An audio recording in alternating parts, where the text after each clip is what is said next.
I'd like to welcome everybody to the Center for Strategic International Studies. If our friends in the lobby could come in and take their seats, we're about to start.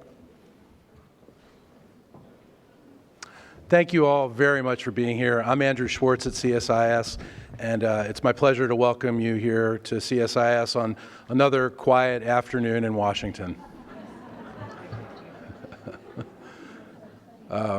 We've got some great people here. I saw Congressman Tanner was here a few minutes ago. My boss, Sam Nunn, is going to be here. I see Ambassador Tom Schieffer in the audience. Mr. Schieffer is right back here. There we go. It is really a pleasure to have all of you here with us.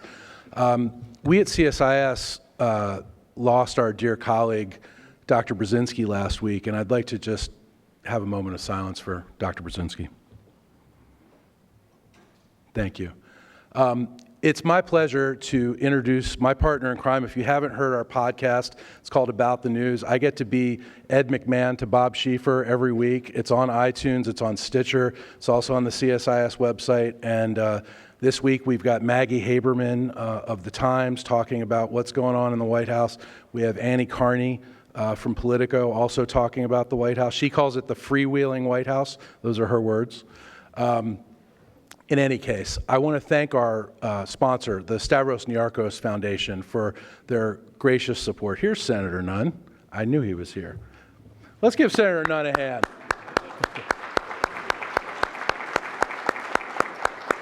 I'm not just doing that because he's my boss. He's one of my favorite people of all time, and I'm glad you're here, Senator.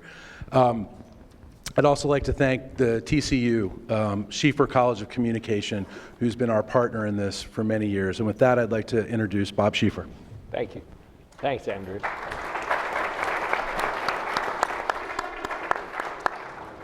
You know, under the heading of it's better to be lucky than smart, we put this discussion together because there have been so many questions about what the new administration's aim is in regard to Russia.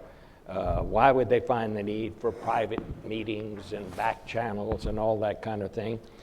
So I wanted to look at this whole situation kind of from the other end of the tunnel. We know what's going on this end of it, but what are the Russians doing at the other end? And that was why we decided to put that out. But then along came today. History decides if things are historic, but I will say, I won't use that word, but I would say this is one of the most remarkable days that most extraordinary days I can remember in my 48 years here in Washington. We had no idea that we'd be having this on the day that the FBI director would be coming to the Capitol, which has turned out to be what we all saw unfold today.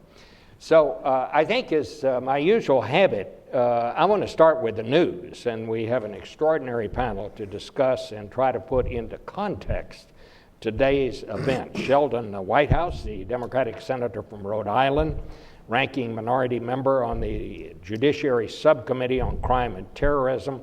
They have been investigating Russia's role in the 2016 campaign. Heather Conley down here, CSIS Senior Vice President for Europe, Eurasia, and the Arctic. She was the Deputy Assistant Secretary of State dealing with European affairs. And before that, in the Bureau of Political Military Affairs, where she was one of the coordinators. What administration would this have been? The first George Bush? Yes, sir. One of the coordinators for assistance to the then newly independent states of the former Soviet Union.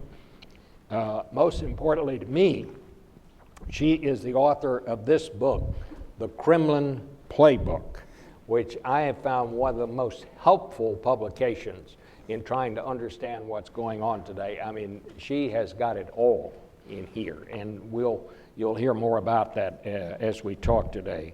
And finally, my good friend David Sanger, the crackerjack foreign affairs and national security correspondent for the New York Times, many times nominated for Pulitzers and twice a member of Times teams that won the Pulitzer, including just last year. this year it was, on the Russian hacking into the system. So we got the folks to talk about all this. So let me just start with David. You're the reporter here. What's the lead on Jim Comey going up to talk to the Senate Intelligence Committee today? Well, thanks, Bob, and it's great to be here with you and with Senator Whitehouse and with Heather. I would say a couple of big things. The first is we had the extraordinary sight of seeing a recent FBI director lay out a case, even though he didn't use the phrase obstruction of justice, but lay out a case for why he believes the president was stepping in the midst of an investigation. And he said, and I think it was sort of the most important line of the hearing, that he heard President Trump's request that he go easy on General Flynn as an instruction to drop the investigation. Now, the president's one of the president's sons immediately tweeted out, "I've known him for 39 years, and when he's issuing an instruction, I know what it sounds like," and that's not what it was. But this is really the critical issue that in the end, the special counsel, Bob Mueller, is going to have to go sort out. The second big piece of news, I think we learned again, Bob, something that you've taught me over the years, which is it's very risky to go fire your FBI director, okay? So we got to a point about halfway into the thing where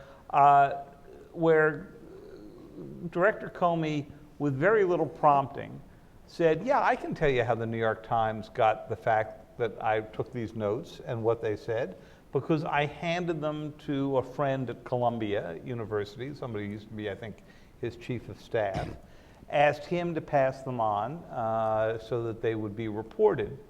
And then he said, and this was, I thought, the most sort of remarkable admission in the whole thing, "I did it to force the selection of a special counsel." So here was the president firing Jim Comey, presumably, we don't know entirely what his motives are, but presumably to get past this issue, as he said in an interview at one point with Lester Holt, put this issue behind him. Instead, Comey comes back with a technique that brings on a special counsel who's going to keep this issue alive for a year, 2 years, who knows how long this is going to go on. So I guess the answer with that is don't mess with somebody who knows how to go work the system. The third thing that struck me, he was extremely organized, as he always is in front of these committees, and presented this stuff in very orderly, well put out, just the facts kind of an approach. And compared to listening to the president and the president's spokespeople on this, whose stories have changed and so forth, I think, at least in presentation, you found Mr. Comey more compelling, or at least I did. And fourthly, and this goes to the question of that leak, one of the things you heard from the president's lawyer this afternoon, after he said that he thought that the testimony indicated the president was totally vindicated, was that he said that the former director, had admitted to a leak. Well, frankly, if it's your notes and it's not a classified document, I don't call that a leak. I call that sharing your notes. That's... Well, if it's not classified. It's not classified, and, it was his thing. Now, he said this was a privileged conversation. Well, we write every day in the New York Times, and our competitors elsewhere do, about conversations that the President of the United States engages in, some in the Situation Room, that I'm sure people would call privileged. But if they're not classified, they're not classified. Let me just add one thing to this. You're talking about Mr. Krasowitz. The statement he gave basically boils down to they deny everything. That's right. It never happened. He said that those two pieces of conversation didn't happen, that the president never asked him to go easy on General Flynn. That's what he said. Yeah. Mr. Comey He says, consistent with that statement, the president never in form or substance directed or suggested that Mr. Comey stop investigating anyone, including the president, and he never suggested that Mr. Comey, quote, let Flynn go, close quote. So it appears that their defense here, or their response here, is just to say none of this ever happened. Let me go to... I don't think that was a surprise. Let's go to Heather. Heather, you have spent a long, long time trying to understand Russia and what they're up to. From your point of view today, what is the significance of today? For me, today was a distraction. Distraction. A distraction from having us focus on preparing for our next election, 2018, 2020. Preparing to resist Russian active measures that continue to be vibrantly used today, whether that's disinformation. We have to let this investigation go forward.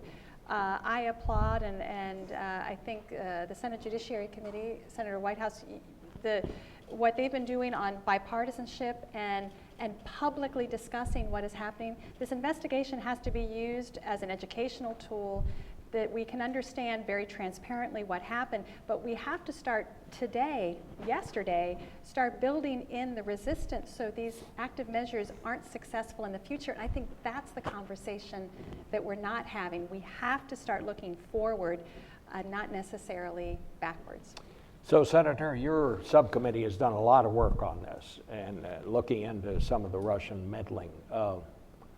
What's your takeaway from today? I think both David and Heather are right. There are two big threads here. One is that we need to understand what took place looking backwards. It is important that the truth come out, and today was probably a good day for the truth, and not a good day for President Trump or Attorney General Sessions. And I have a lot of confidence that between the congressional attention to this and Bob Mueller's special counsel investigation, we are going to get to the truth, and I suspect in fairly short order. I mean, at the moment, you basically have an obstruction of justice case has two elements. One, you've got to endeavor to obstruct or impede to try to stop or interfere with it. Well, if he said, let Flynn go, that meets that part of the test. The next is, did you do it corruptly? What's your intention? And we haven't had particularly good evidence on the intention part until today, when Comey said, I'm the guy, I was in the room with him, he said it to me, and his intent, as I understood it, was to impede. So you're really at the cusp of having a chargeable obstruction of justice case. Not there yet, but close. It's not my judgment, but I'd want to nail it down. I'd want to nail down a few more things if I were running that investigation right now, but I'd be assuming at this point that I would end with charges if I were running this investigation. You're over the hump of, are you looking for something bad? Now you're trying to nail down your case.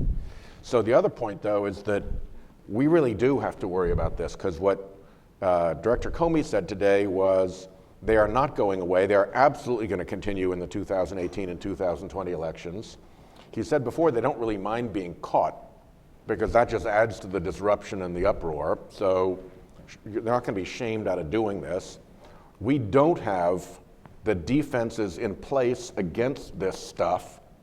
Indeed, some of the ways in which we run our elections that have been set up for the benefit of huge American special interests actually are immensely transferable to abuse by the Russians. Virtually every report, to give one example, has said if you're going to take care of this, you've got to have transparency about the funding of elections. You've got to do that. So the fact that our elections are now just bedeviled, swarmed with dark money, the people behind the dark money obviously want that to continue because they don't want their dirty hands exposed. But if it's dark, it's dark. And if you're hiding the hand of Charles or David Koch, and nobody can see their hand in this, then guess what? You can also hide the hand of Vladimir Putin. So we're going to have a real kind of come to Jesus moment with ourselves about, are we finally now going to be serious about campaign finance transparency, incorporation transparency, and trying to run things in a responsible fashion, now that we have this added pressure that we're actually at risk from Russia through these same vectors? Let me ask you just one thing. You said a bad day for Jeff Sessions. Why? Well, he'd kind of skated through, the conversations with Kislyak. He'd recused himself. Everything was squared away in his world, more or less, other than Trump being mad at him, I gather. But when Comey said that he had other information related to Sessions that separately and independently was a cause for Sessions to recuse himself from the Russia investigation, that's why he presumed that he was going to recuse himself. That's an additional nugget that the public does not know about, and that now puts another great big question mark over Attorney General Sessions. Heather, I want to talk to you a little bit to help us understand and get a broader view of what's happening here in this country. This book that you have put together is just remarkable. And tell us, as I understand it, you made case studies of 5 European countries and just tried to understand what it was the Russians were doing there. And basically, what you are saying here is that what is going on, that they don't have to drive their tanks in anymore. It's a whole lot cheaper to go about it in a different way. Tell us what you found out in this study.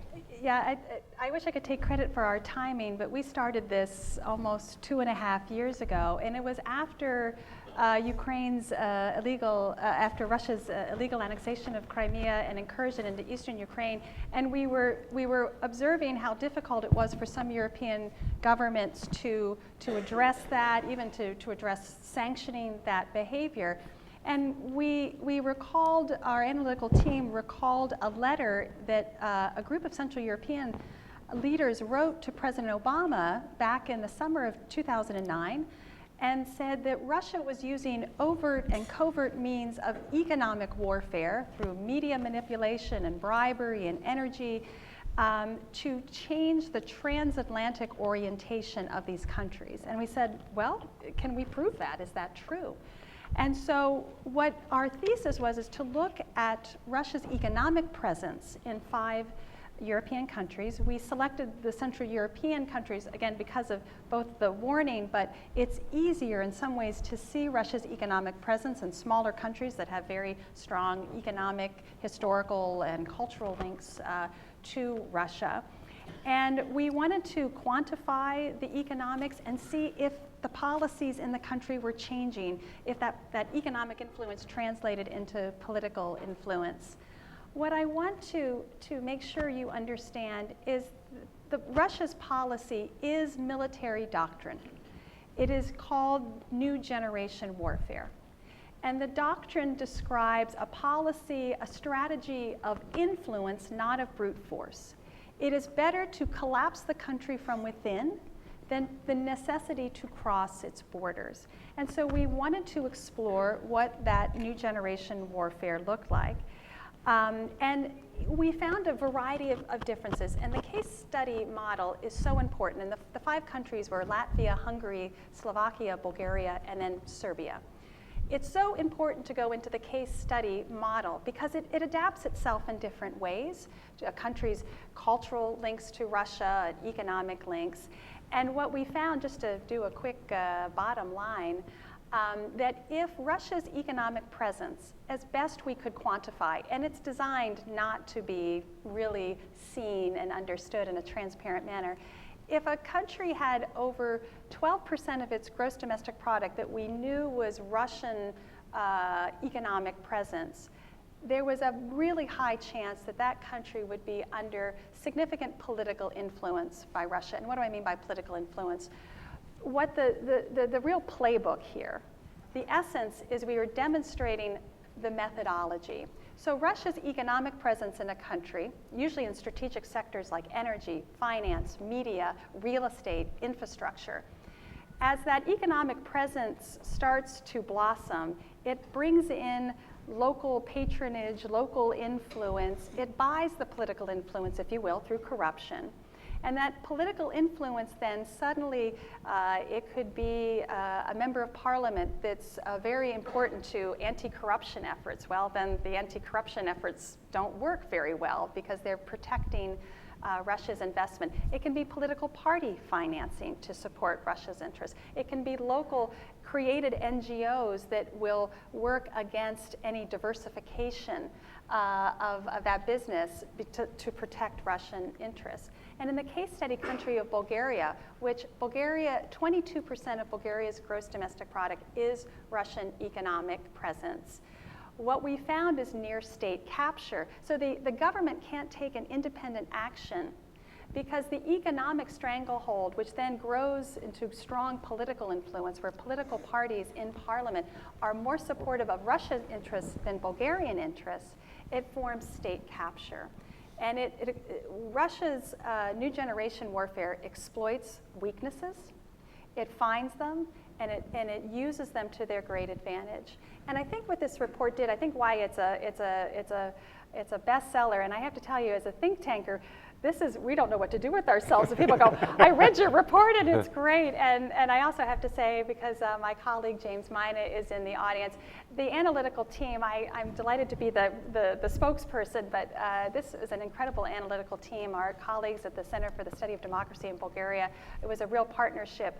What we found was that Russia, God bless you, Russia was using its economics to then create an interest-based set where it was changing policies, changing national policies of countries, NATO members, that we have an obligation to protect. So, Senator Whitehouse, do you see any relationship to what Heather's talking about here to what's happening here? Yeah, absolutely. I mean, one of the techniques that she describes and that the Atlantic Council Kremlin Trojan Horses report describes, and that Ken Weinstein, the former National Security Director, has described, is that as they're infiltrating another country, they will find a big business operator with sufficiently unscrupulous business practices that they can more or less put him on the payroll through sleazy deals in which he gets lots of money beyond what the market would justify, and at that point they own him with a carrot and stick, with the carrot being we continue to overfund you or continue to subsidize properties that are failing or whatever it is, and the stick is we blow this thing up and take it public, and our cutout on the other side of the deal with you comes home to his dacha, and you are disgraced and shown to be a Russian tool. And if any of that sounds familiar to what we're going through right now, it's no surprise. So, you know, it's very, the underlying story of whether President Trump and his campaign were influenced or had become agents of Russia through any of this is exactly consistent with the predicate tactic that they have established over and over again, first in the old Soviet Union countries and then more broadly through the European Union. And then in the last election, they jumped the Atlantic, and now they're here. But you can look at the tactic, and you can pick it out over and over again, and the similarities are very apparent. So what would you add to that, David? Well, first of all, Heather and her team did an astounding job, and I've cribbed from this, Heather, more times than I should probably admit to. Always with complete credit, of course. But Almost always. Almost always, right? But what's added to this dramatically has been the cyber element of it, which doesn't play quite as large in the 5 countries that you looked at, but which has played first when the Russians were trying to affect events in Estonia exactly 10 years ago, and that's when they did a big denial of service attack. Then in Georgia, during the invasion of Georgia. And then, of course, we've seen this in the way they have combined the old skills of information warfare with the cyber tactics that basically broadcast out what they've been attempting to do on a scale that they couldn't imagine back in the 40s and 50s and 60s when they go plant, newspaper articles in someplace in Montana or Iowa or something like that, and maybe, buy off a reporter or two or something and try to get a few individual stories in. Now, not only can they do this across Twitter and Facebook, but they can also design bots that are extremely targeted to specific areas. Explain what a bot is. A bot is a way to go have a sort of self-replicating avatar, something that looks like it's an individual. You'll see a little picture of somebody. That person does not exist under at least that name. But they may design it so that you think that you're getting this message, this Twitter message, this Facebook message, from somebody who looks and sounds and seems to have beliefs similar to your own.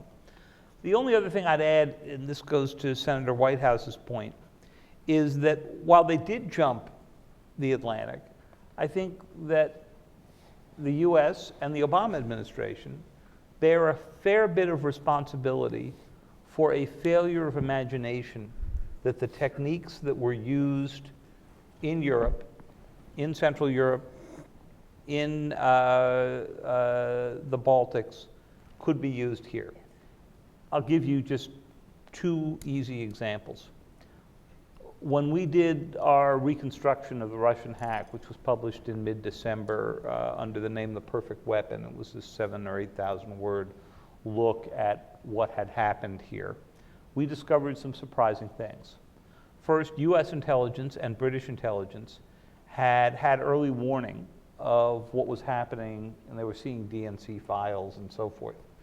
And an overworked FBI agent contacts a young and not especially competent IT worker at the DNC by calling the helpline at the DNC, okay? Getting connected to this guy. This person does not believe he's talking to a special agent of the FBI. So he ignores the call. He thinks it's a prank call. The FBI agent calls back periodically, never walks over to the DNC. It's a 12 or 13, I did it in 12 or 13 minutes from the FBI headquarters one day with a stop at Starbucks in between. So it wouldn't have been terribly hard for them to sort of get over there. This dance goes on for 9 months, a little more actually. There were babies who were conceived and born in the time period that the United States became aware of what was going on. The president wasn't told until June of 2016, okay?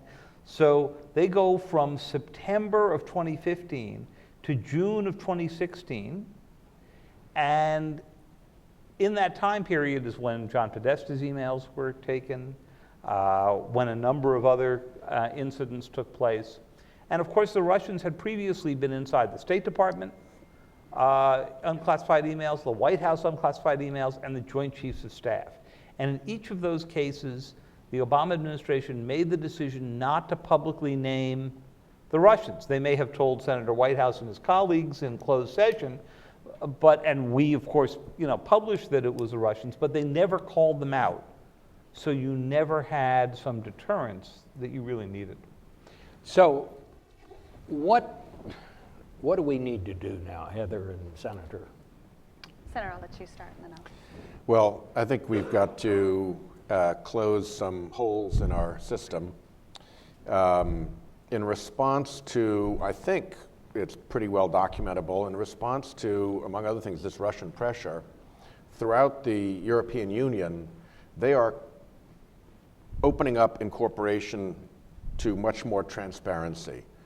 And the European Union, all of the countries, are becoming much less vulnerable to shell corporations and corporations where you can hide the identity of the beneficial owner.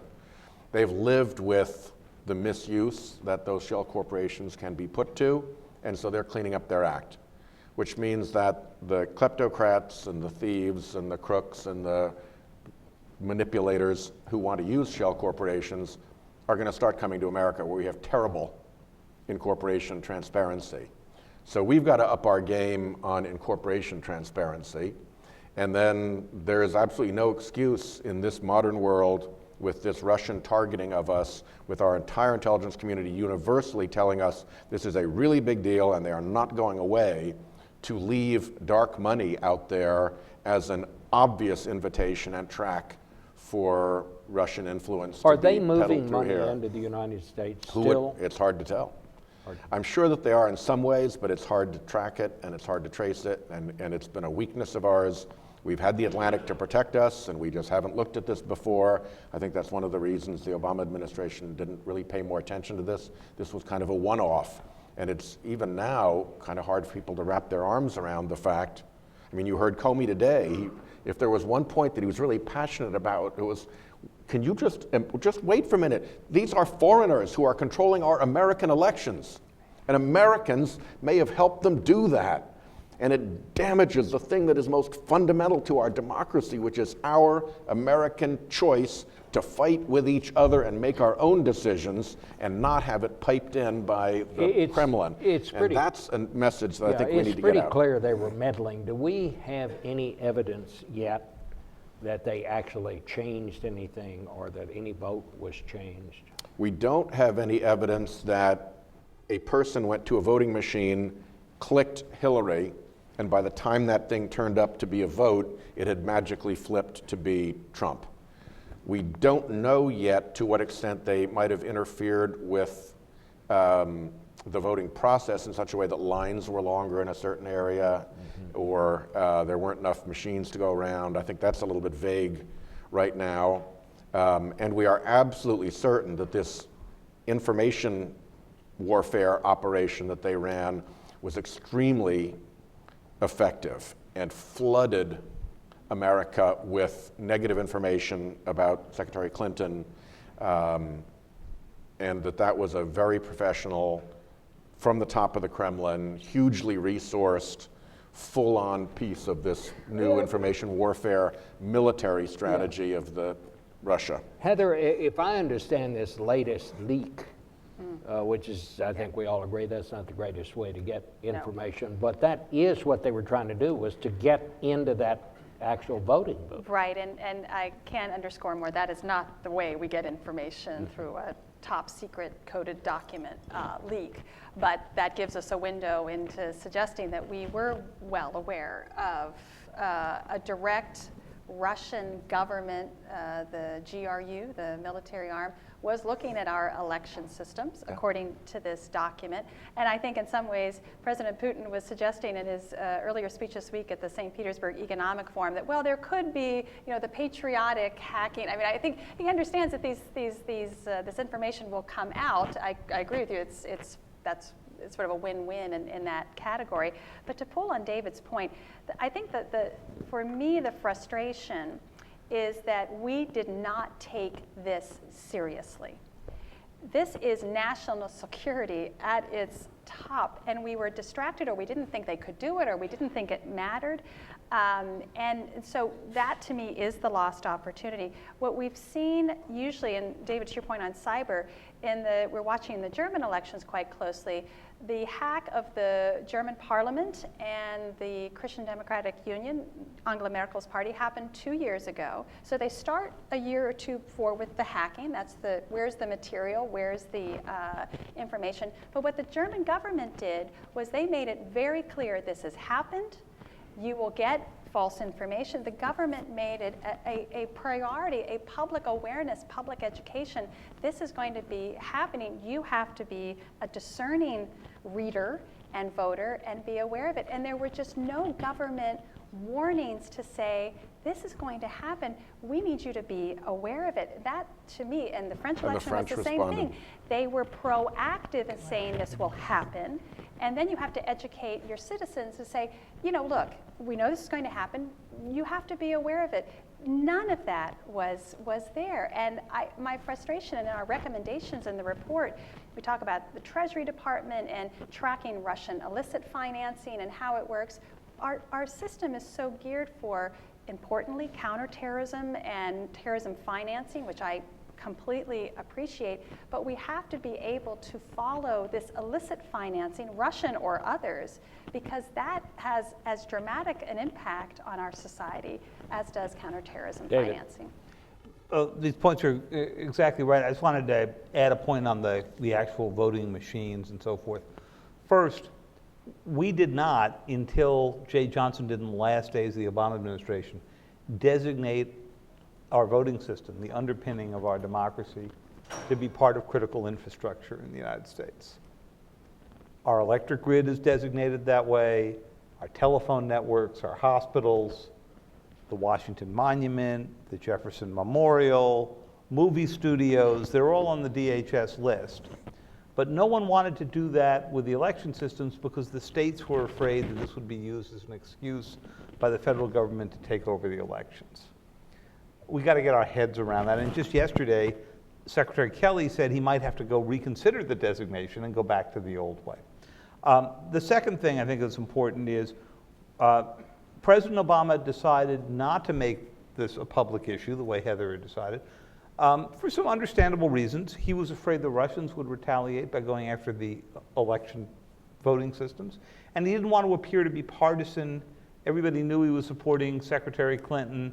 He was afraid that if he got out and made this statement, it would just look like he was inventing something on her side. I think, in retrospect, I suspect there are a lot of people, I know there are a lot of people in the administration who wish they had that one back. Third point on the voting machines. We haven't seen any evidence of changed votes yet, or I haven't found anything particularly persuasive. But that's in part because our voting system is so cut up across the states and sometimes across counties, so backward and so non-electronic and disconnected from the internet that it's actually safe. And you could say the same of the air traffic control system. I don't know if that makes you feel better or worse.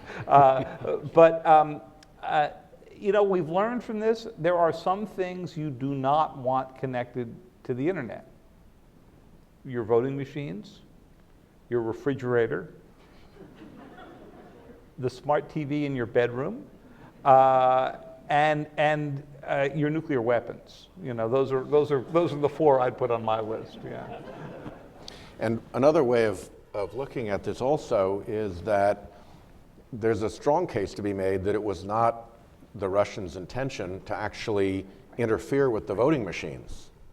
Their intention was to lay a trail of having had potentially access to the voting machines to support an information warfare operation against Hillary Clinton, who they thought was going to win, to be able to light up a whole campaign saying, she was the victor because of this perfidious scheme, and that it would be a way to undermine her presidency and undermine democracy.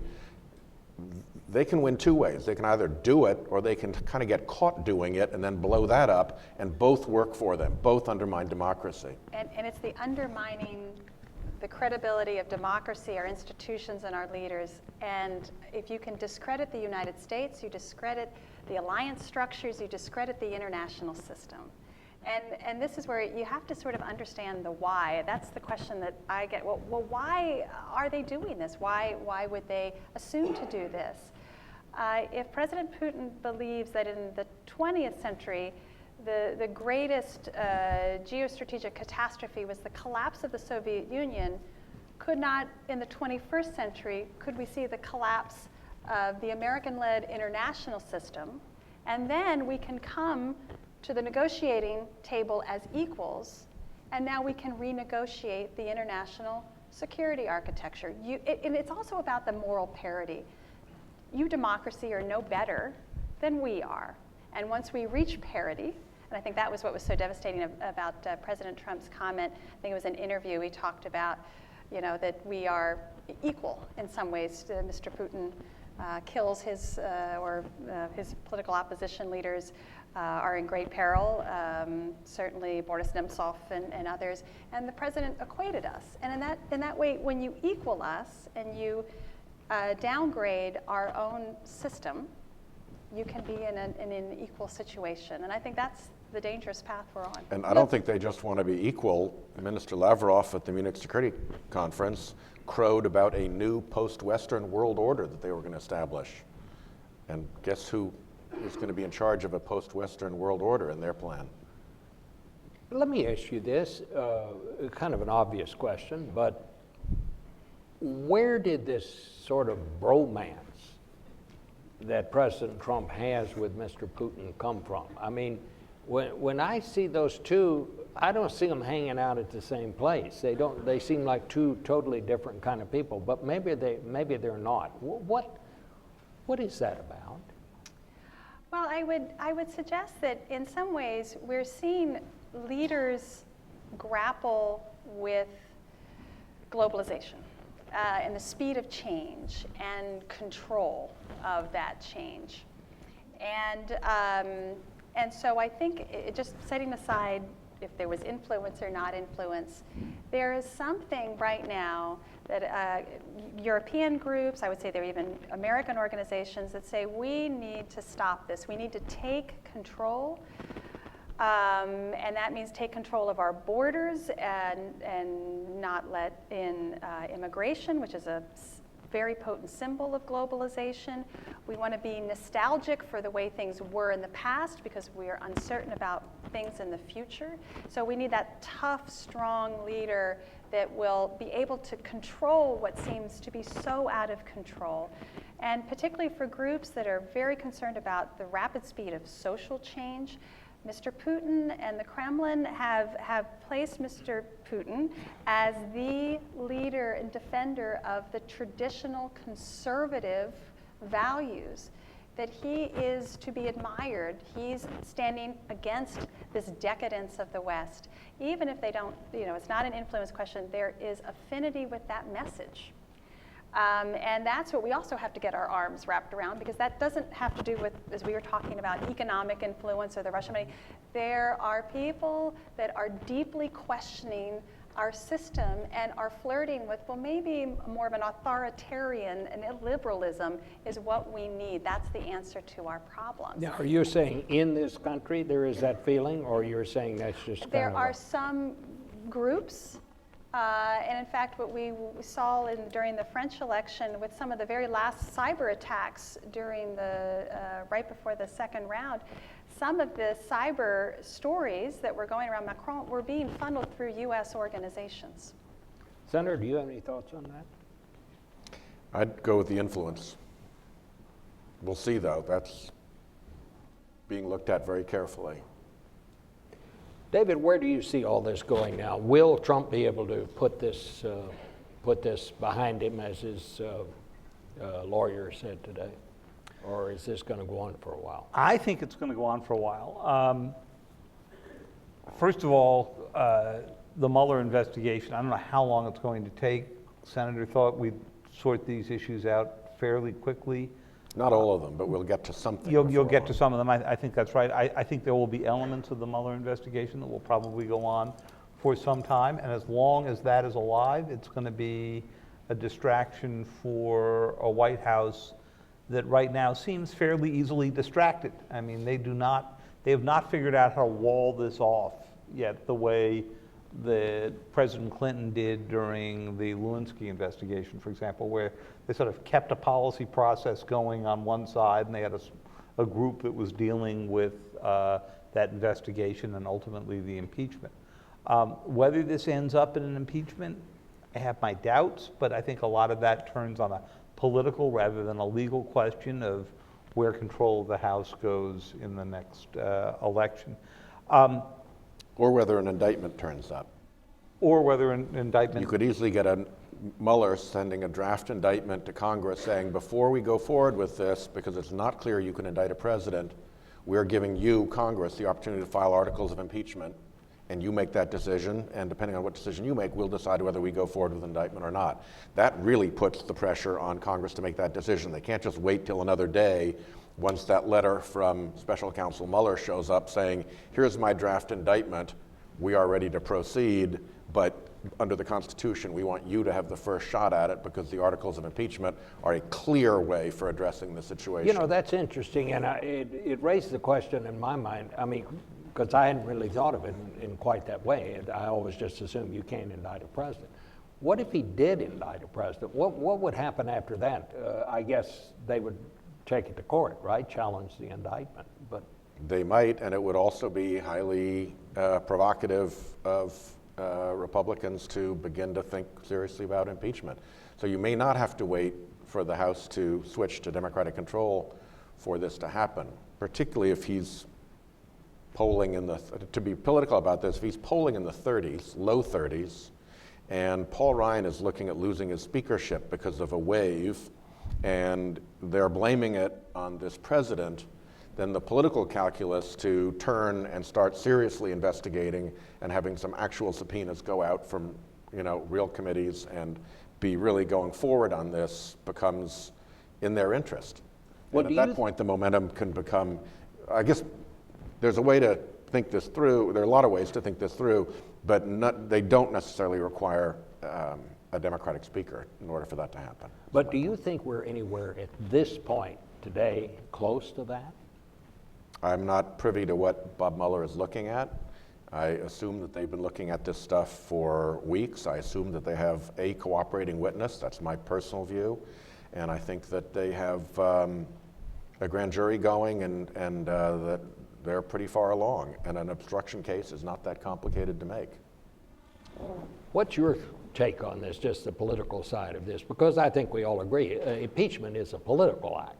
Impeachment is a political act, and therefore, while we sit around and discuss obstruction of justice and all that, it may not necessarily have to meet the kind of legal tests in order to get up to an impeachable element. I did not notice today, at the end of the hearing, any Republicans on the committee, including the most middle-of-the-road members of the committee, defecting from President Trump. So I think that for all of the drama of the day, it looked to me like the Republicans who were backing him held pretty fast. And my guess is that that will probably be the case unless there's another significant development or revelation, and we've certainly been surprised by many. I've heard from some Democrats who say better not to go that route and just let this administration be frozen for the next 4 years as they're dealing with this and go to election on that. And that's a very complicated calculus for the Democrats because it looks like they are, and they would be under that case, arguing for sort of doing nothing and freezing the country in this partisan bad place for the next few years. Why don't we take a few questions? We're getting close to the end here. Way back on the back.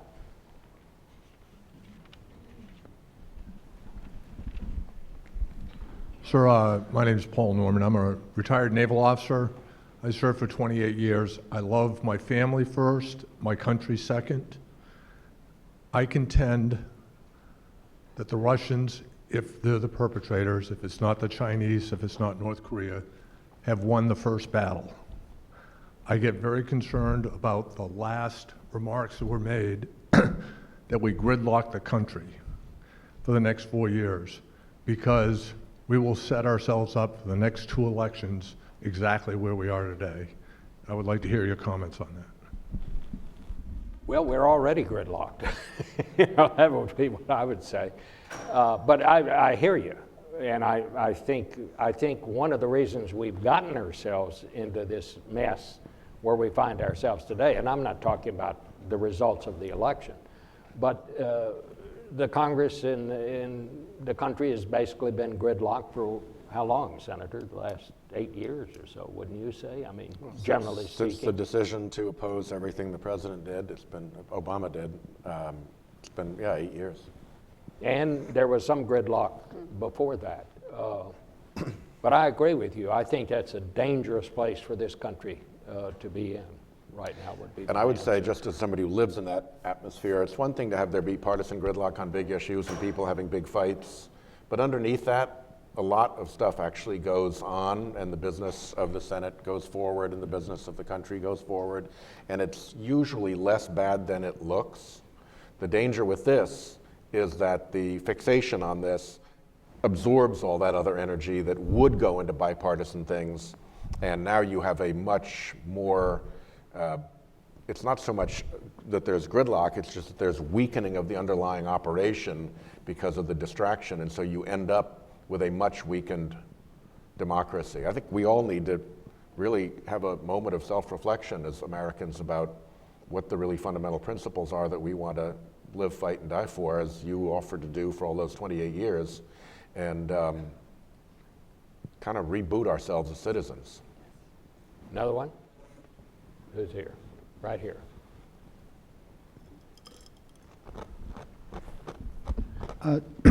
John Trop, Director of Policy Planning, Polish American Congress. I have a question for Director Conley. What do you think the impact of this August's Zapad maneuvers? War games will be played. The scenario of the war game is NATO invades Belarus, Russia repels the attack, and do you think that Russia will leave behind a significant number of forces to affect the balance in Europe? Thank you. I'll explain that a little bit. Every 4 years, well, Russia has 4 military districts.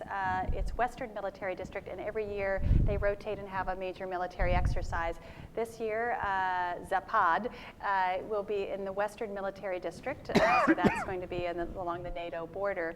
We believe this exercise, which they're already having snap military exercises, will be approximately 100,000 Russian forces, and it will. And it's a joint operation, a joint exercise with Belarus and Russia. We are watching it with concern because at the same time, Sweden is hosting a bilateral national exercise of about 20,000 in the Baltic Sea region, which it will be something to watch. The information operation or disinformation operation of our NATO forces on the eastern flank is something to watch, and I'll give you an example. We have German forces are leading the NATO battalion in Lithuania. There was a fake news report that a German soldier had raped a young Lithuanian.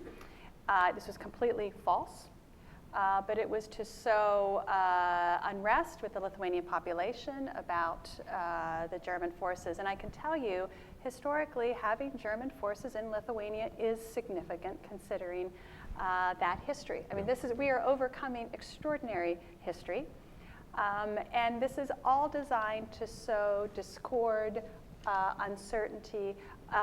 So as this exercise I was mentioning to you that Sweden will be hosting, there's going to be an enormous amount of disinformation. We have to be able to have a proactive, positive message about what we stand for and who we are. Because what we're playing right now is all defense. We're trying to knock down the false story, and we spend our days doing that.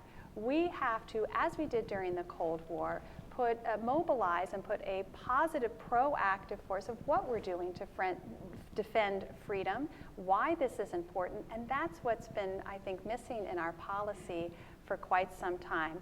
And this is an incredibly dangerous moment, and you're right, forces could remain in Belarus after this exercise.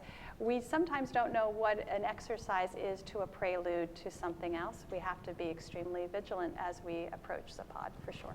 All right, I think we have time for one more, a lady. Yes, my name's Virginia Shea, and my question... There's a microphone, ma'am, thank you. Sorry. I feel like I can do it without the microphone. My question is to you again. My husband is 4th-generation Czech, and we were in the Czech Republic 2 years ago with the American Friends of the Czech Republic. We heard there the same things that you are saying now about Russia. How do we bring attention in our country to the serious threats that we are facing? Thank you. Well, thank you very much for your question. And all of you being in this audience is the first step. And having hearings, as the Senate Judiciary Committee has had, Our challenge is to educate Americans in the threat, what is at stake, and to build resilience against this influence. This is an absolute national security imperative. And what we see in our European allies, they're a laboratory. This has been happening for years. We can learn a lot. We can do best practices together, which is why when the president went to Brussels and did not reaffirm the Article 5 commitment, that just weakens what we need to do. But we're going to take the silver lining in that dark cloud, and we're going to have to redouble our efforts. But it's everyone in this room talking to your friends, talking to your family, talking about why this is important. We have to re-educate the American people about this, and it's a task that we hope you will join us in pursuing. All right, well, thank you all very much for TCU and the CSIS. Thanks for coming.